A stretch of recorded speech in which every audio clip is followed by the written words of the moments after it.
Sa loob ng 112 taon, hindi lamang po kasaysayan ng ating ipinagdiriwang, kundi ang katapatan ng Panginoon Diyos sa kanyang bayan. Isang iglesia, isang pananampalataya, isang layunin ang magbigay ng kapurihan sa ating Panginoong Diyos.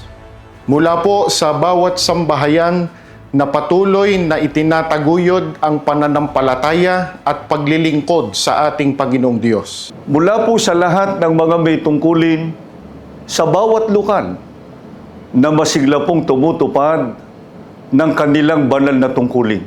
Mula po sa mga ministro at mga manggagawa na buong puso pong nangunguna sa pangangalaga at pagpapatibay sa pananampalataya po ng mga kapatid. Mula po sa buong distrito ng Sentral, kami po ay lubos na nakikipagkaisa sa lahat ng mga gawain ng Iglesia.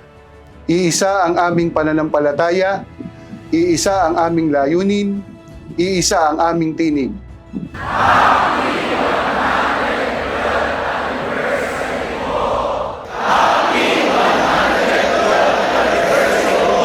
Happy 112th anniversary po!